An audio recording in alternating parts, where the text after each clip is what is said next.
नमस्ते दोस्तों, मैं आज फिर आपके समक्ष उपस्थित हुआ हूँ एक नई जानकारी लेकर। आज हम चर्चा करेंगे काल सर्प दोष के ऊपर। ज्योतिष शास्त्र में ये एक बहुत बड़ा दोष है। हम इस पे आज चर्चा करेंगे काल सर्प दोष क्या होता है। ज्योतिष शास्त्र में 12 घर होते हैं और 9 ग्रह पर विचार किया जाता है।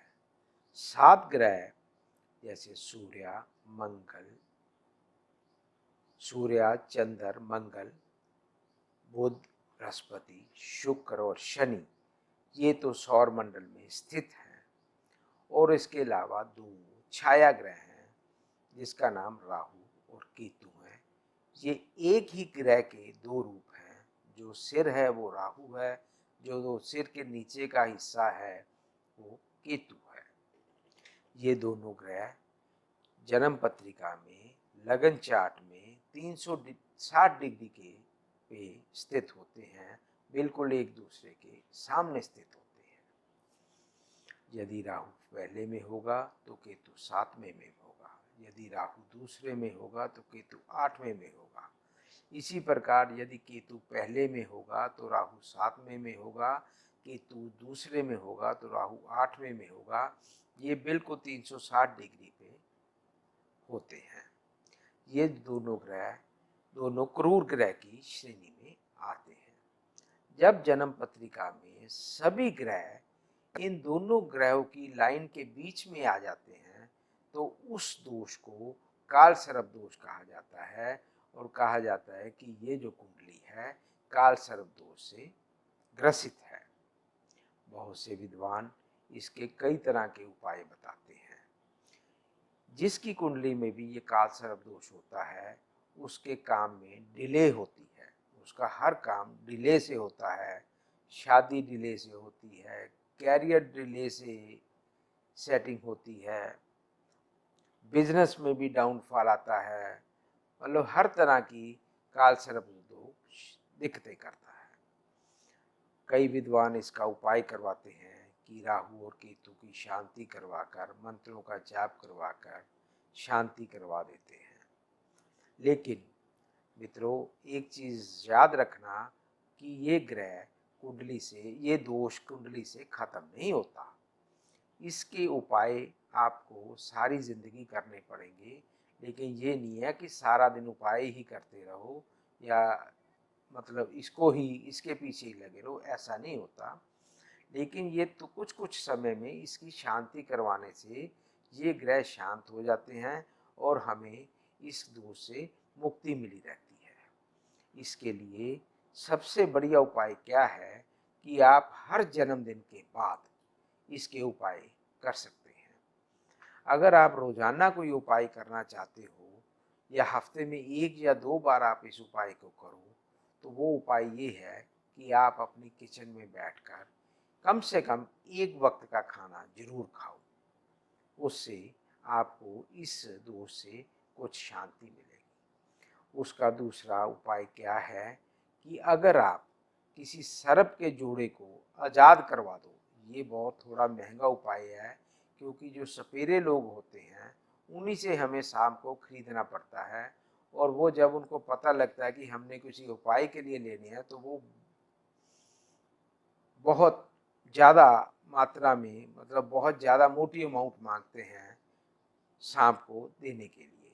और वो थोड़ा खतरनाक भी होता है क्योंकि सपेरे को साथ ले जाके वो सांप छोड़ने पड़ते हैं। अगर आप 2 सांपों के जोड़े को आज़ाद करवाओ तो ये एक बहुत बढ़िया उपाय है। इसके अलावा किसी भी नाग पंचमी वाले दिन आप या किसी भी माँ की पंचमी के दिन आप शंकर जी के ऊपर 2 सर्पों का जोड़ा चढ़ाकर और दूध चढ़ाकर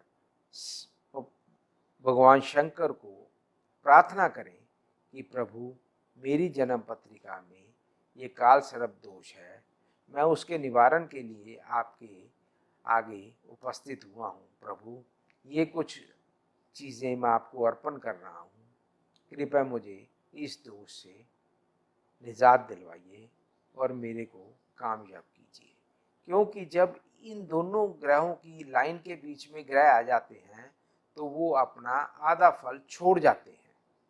जब इन दोनों ग्रहों की शांति हो जाती है, दोष की शांति हो जाती है, तो वो ग्रह भी अपना फल देने लग जाते हैं। इसके अलावा एक उपाय और है, हर संक्रांति पर साल में एक बार अपने जन्मदिन के बाद एक कांसे की थाली लीजिए, उसमें सूजी का हलवा डालिए।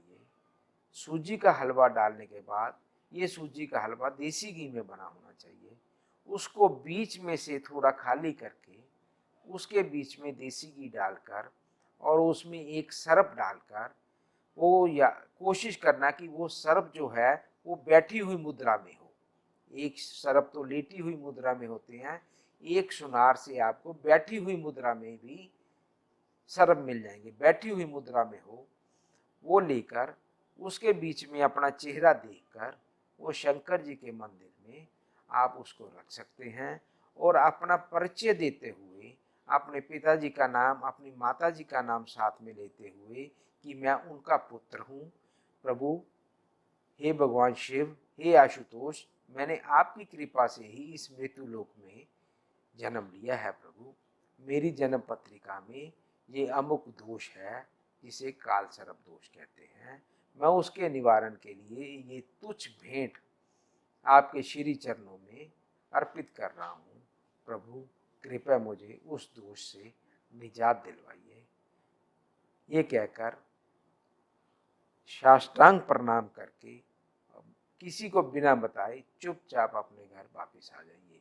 ये कोई भी उपाय करना है, इस उपाय का आपने किसी से जिक्र नहीं करना, चुपचाप करना है। ये एक मेरी काल सर्प दोष के ऊपर आप लोगों से एक चर्चा थी। उम्मीद है कि इन उपायों से आप अपना काल सर्प दोष का से निजात पा सकते हैं। रसोई में बैठकर खाना खाना कोई बहुत बड़ी बात नहीं है, बड़ा छोटा सा उपाय है। आप महसूस करोगे कि आपको बहुत राहत मिली है। इसी आशा के साथ